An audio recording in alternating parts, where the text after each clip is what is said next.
Kerja dari rumah di satu sisi enaknya adalah kita bisa fleksibel, kita Iya. bisa mulai kerja kapan aja Iya. gitu ya. Kita mungkin bisa lebih dinamis dalam mengatur waktu kerja kita.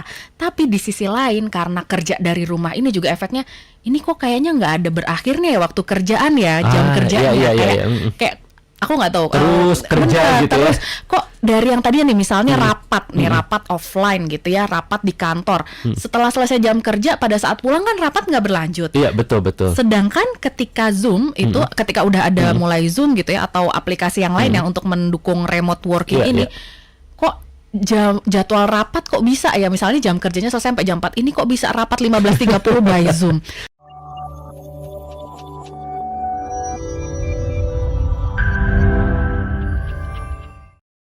Sebenarnya apa sih itu work-life balance dan konsep ini sebenarnya muncul dari mana dan sejak kapan ini mulai dikenal oleh masyarakat?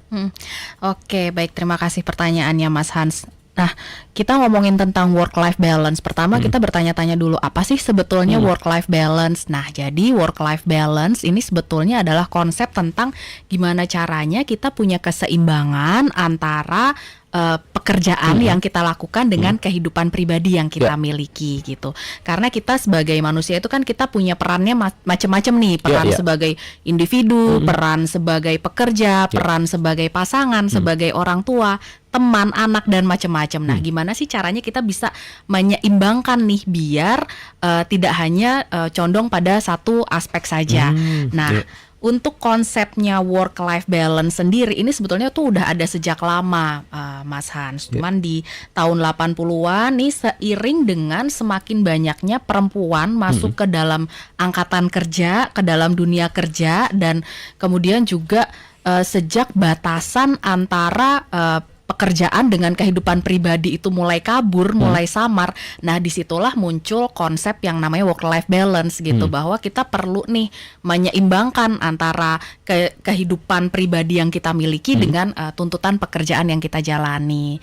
Secara umum gitu. Terlebih lagi nih, terutama sejak era pandemi ya, kita masih ingat mungkin ya tahun 2020, 2021 di mana perubahannya kan sangat ekstrim banget ya, kerasa banget ya. Gitu. Bener, dari yang awalnya itu kita bekerja kan di kantor nih, terus mungkin di kantor pulang kerja itu after office hours kita melakukan hal yang lain gitu, nggak selalu bawa pulang kerjaan.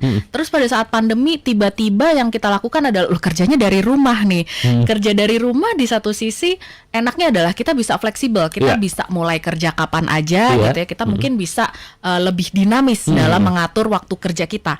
Tapi di sisi lain karena kerja dari rumah ini juga efeknya ini kok kayaknya nggak ada berakhirnya ya waktu kerjaan ya, jam kerjanya kayak aku nggak tahu. Terus kerja gitu terus ya. Kok dari yang tadi nih misalnya rapat offline gitu ya, rapat di kantor. Setelah selesai jam kerja pada saat pulang kan rapat nggak berlanjut. Iya, betul.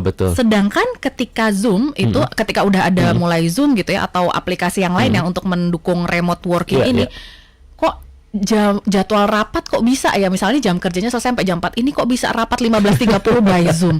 Atau kadang jam 10 dapat undangan rapat macem-macem gitu, bisa double atau triple Zoom gitu. Kan kita jadi berpikir, ini kapan selesainya nih kerjaan gue, kapan istirahatnya, kapan aku bisa melakukan waktu untuk hal yang lain gitu. Nah, itu kan di situ mulai kemudian orang mulai artinya kan itu ada kondisi yang tidak seimbang nih, condong pada pekerjaan. Nah, disitulah orang kemudian mulai konsep work-life balance ini mulai naik lagi gitu, bahwa orang mendambakan kondisi yang seimbang dalam kehidupannya dia gitu. Tidak hanya waktu dan energinya tuh habis untuk kerja, tapi ya kalau kerja terus kemudian drain, kering gitu. Kerja terus efeknya kalau nggak seimbang antara kehidupan pekerjaan dan kehidupan pribadi, mulai dari kita capek. Kita capek, ya ibaratnya kayak diforsir terus gitu kan, kerja terus, nggak sempat istirahat, mungkin waktu tidurnya kurang atau nggak pernah olahraga, nggak bisa melakukan hobi gitu ya istilahnya. Nah, itu kan capek kita lama-lama. Nah, kalau capek itu lama-lama bisa ada efeknya ke burnout gitu. Burnout itu udah kondisinya kita energy depleted istilahnya, kita udah nggak punya energi lagi nih Mas Han untuk bekerja.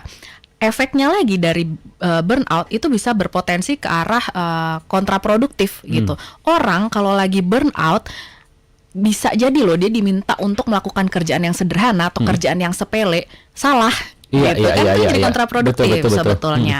Nah, selain itu juga masalah relasi. Ini orang kerja terus, nggak pernah meluangkan waktu dengan pasangannya gitu, atau dengan anaknya, atau dengan teman-teman, nggak pernah bersosialisasi Iya, lagi iya, saking nih banyak kerja terus, kan akhirnya kan jadi ada masalah nih dalam relasi sosial. Iya, iya, iya, betul. Gitu. Itu kalau dari perspektif individu. Iya. Dari perspektif organisasi pun sebetulnya ketika pegawainya itu nggak balance nih istilahnya, itu juga bisa berpotensi merugikan organisasi dalam hal ada potensi ini loh, turnover yang tinggi. tinggi ya.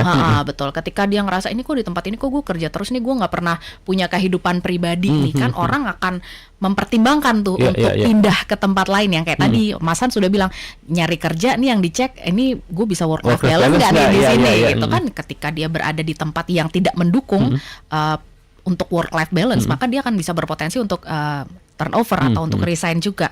Kemudian di sisi lain kalau misalnya pegawainya nggak happy kan juga itu bisa mempengaruhi produktivitas organisasi dalam jangka panjang.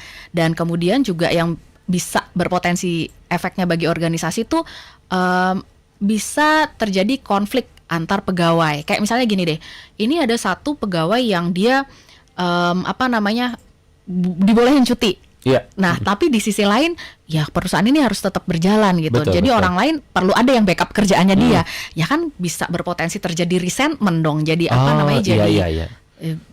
ya ibaratnya kayak dijulitin dong. Ini dia boleh cuti, ini kita lagi sibuk kan gitu. Padahal mungkin bisa jadi itu terjadi karena di perusahaannya manpower planningnya nggak smooth misalnya.